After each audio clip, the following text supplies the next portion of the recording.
On the 9th of August 1956, women of all races marched on the union buildings demanding an end to past laws. Struggle stalwart Sophie de Bruyn led from the front alongside Helen Joseph, Lillian Ngoyi and Rahima Moosa. Well, today she's paying tribute to her comrades.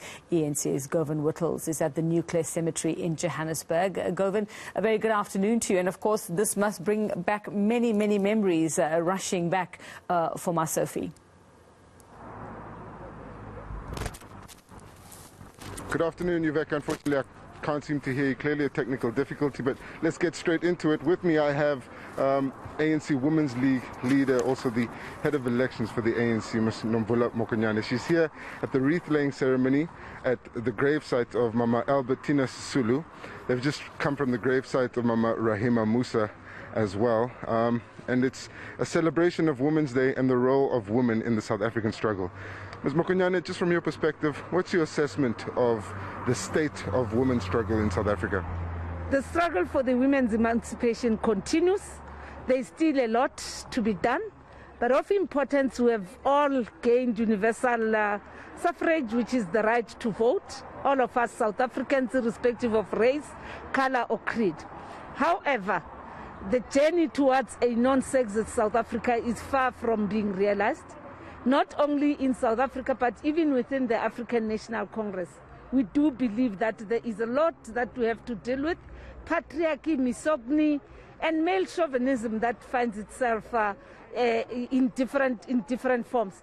However, what has been good is that the women's movement remains solid, focused in the rebuilding and the renewal of the African National Congress.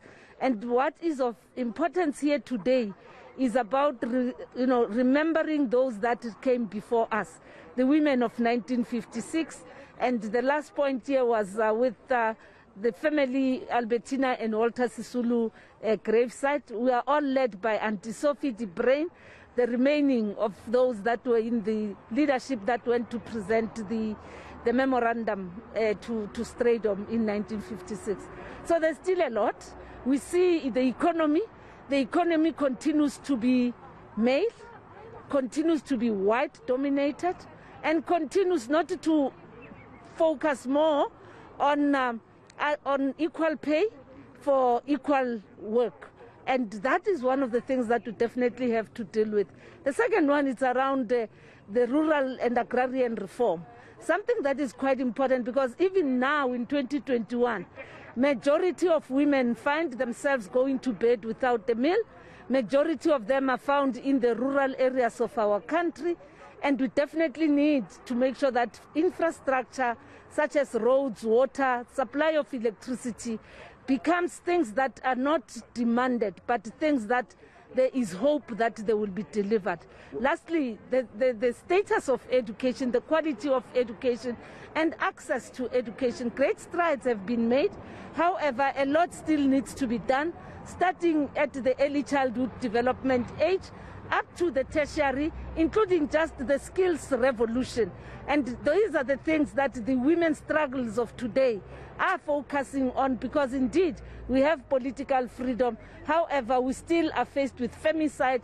Thousands and thousands of women are victimized in their homes, in the various households, and them in terms of the choice they make, in terms of their sexual orientation. So the struggle continues. What about the Women's League and particularly the ANC's mission to try and achieve leadership parity in terms of gender and the women's struggle for women leadership?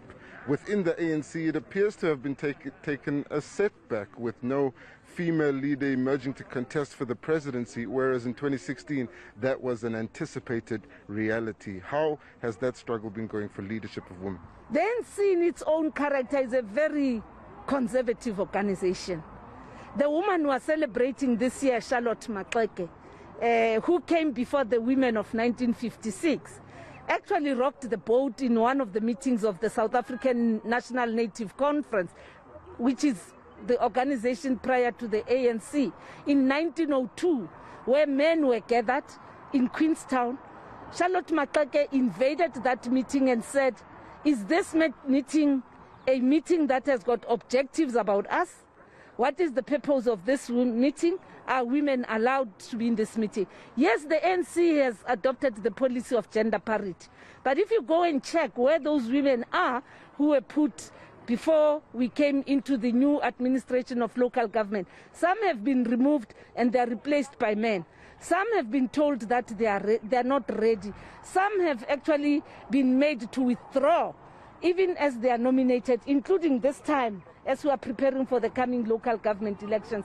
And we are quite happy that there's going to be an electoral committee that will assess all candidates, so that then women are never told that they are not ready, because leaders in the ANC, and you are correct, predominantly men, are the ones who take the final decision. Indeed, we had a huge setback in Nasrec.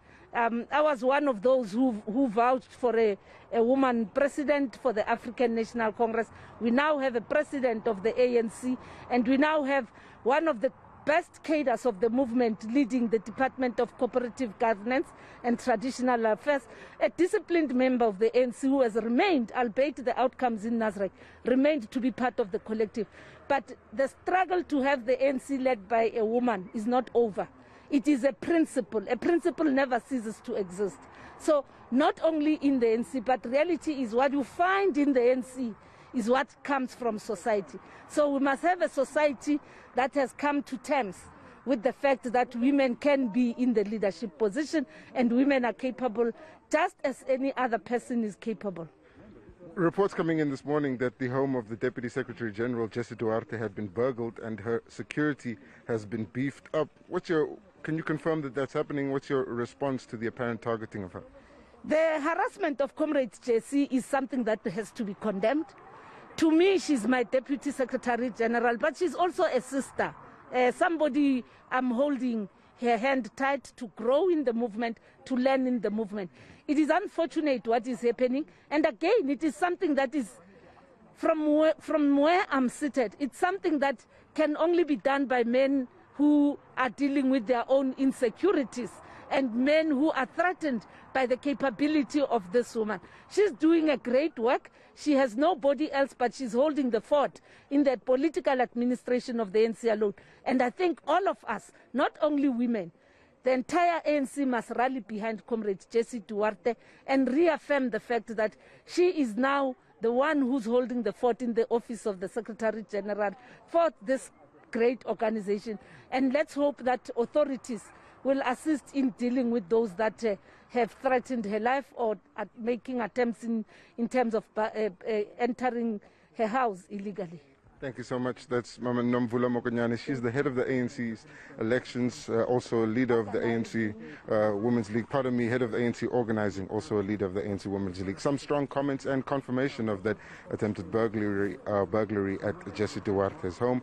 And clearly the ANC Women's League's agenda to have a woman president elected as head of the ANC is something that they are still pursuing. Thanks very much, Govan Whittles. We'll hear from him throughout the afternoon here. Well, let's turn